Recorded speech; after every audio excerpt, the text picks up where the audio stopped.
If you do online banking or shopping, you are a potential victim of identity theft. Over 15 million Americans were victims just last year. What do you mean if you do online banking or shopping? Yeah, everybody does. So Yeah. Unfortunately, that makes us all potential That's victims. right. There are warning signs that you may not be aware of that can protect you and your money. Local financial expert J.B. Bryan is here to share the signs and how to lessen your chance of becoming a victim. Hey, J.B. It's good to be here. Yeah. And yes, indeed, this can lessen the likelihood of that, how to prevent We like identity prevention theft. because it's not a matter of if you become a victim. These days, it's almost when you So become true. a victim. So sad. But the good news is that the federal government tax refund identity fraud is down by 50%. Oh, that's great. Last year, this time, we were talking about how many tax refund and how many identities were stolen during their tax returns and taking the refund before the other actual person could file. But that is down dramatically. We always say nice things about the IRS. That's right. That's right. They're our friends.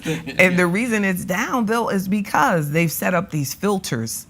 And it made me think, wow, they're setting up computer filters. We need to set up personal filters to protect ourselves from identity theft. And that's really hard because your basic identity is through your social security number, and that's everywhere. I mean, your utility company asks for it, your bank asks for it. Even if you want to get protection, a company will say, well, we need your social security number. How can we protect that number?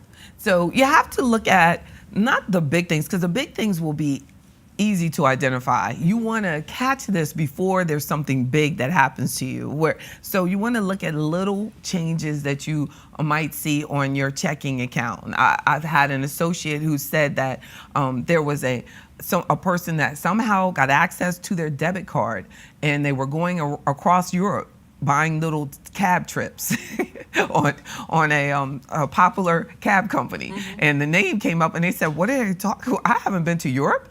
And so when you catch those little things, because many times they're actually trying to see if you're conscious so that they can go and do something bigger with your identity. So by catching that and reporting it to the fraud department at the bank, immediately that card was destroyed. So look for the little things. That's a number one tip. So one of the things that happens as time goes on, we use less and less paper. So we're not getting that statement in the mail that we used to get, and we're able to go through it. So Good point, because one thing that I suggest is to make sure you look out for your statement. But like you said, if you're getting it through email, you have to remember, when should I expect that email? When should I expect the actual mail? Because they could have gone in and changed your address. So if you didn't get your statement on time as you expected, then you really need to call the financial institution immediately and say, I didn't get my statement. And now you'll see if an address change is done,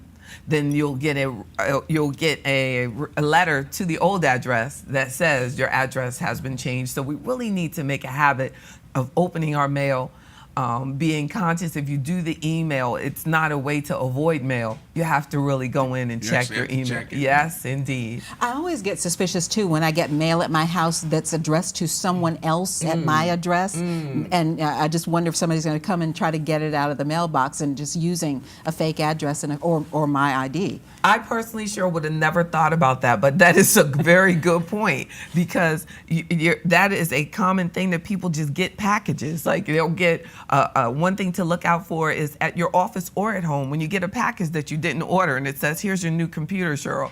But they may actually, before they deliver that to your address, see if they change their address so that they do get that document. That's a very good point. That could be a test.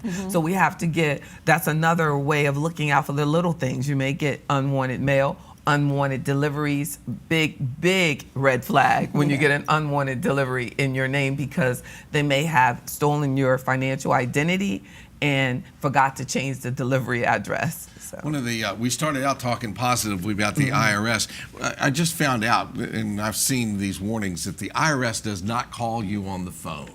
And so if you get a call, true. Yeah, I'm so glad you pointed that out, because that is actually true. I mean, think about how busy they must be. But I have seen, and I know people that I've helped that have actually responded to people over the telephone. I was buying a gift card yesterday, and they were saying that people are telling people to go to the store, buy gift cards and send them. So that now they're checking your identity when you buy these gift cards and load them with money, and you have to answer a survey. Are you purchasing this for something that was, have you been instructed to come buy this? Right. And So to somebody's make looking out payment. for you. Yes, they're making the actual seller help you protect yourself. But So let's that's a talk good about point. some of the things we should do if you become a victim. What do you do if you find out this is happening? Know that it's a crime. And I was speaking with one of your associates here, and I was telling him, he said, what's the topic today? I said, identity theft. And he said, and I said, over 15 million people are victims. He said, that sounds kind of low. And I think it is low because people don't think of it as a crime. So report it as a crime to the police department when you fall victim of it. Or report it immediately to the fraud department that is appropriate for it. Go call the bank. Talk to the fraud department, but call the police and do a police report, file a police report on that. And I've had to suggest that to people with especially with the phone calls. When you're getting those calls repeatedly and they're asking you to do things, call the police immediately to protect yourself. And to make sure, say, get me off your list. Don't ever call again. Be aggressive about it. But the bottom line is make sure that you learn terms like cybersecurity department, fraud department, filing police reports. Learn the right terminology and be very persistent. If they say, no, we don't want, you cannot file a report with us, be very persistent about it. You have to have someone that can help me with these type of issues. It's your and push identity. it through. Thank you, JB. Push Thank it you, through. JB. And you All right. have to protect it. Well, JB offers money seminars every Wednesday at noon, Sundays at 3 for business owners at her office. These workshops are free, but you do need to pre-register. We'll put a link to more information on how to get in touch with JB on our website. Just go to WTVR.com/VTN.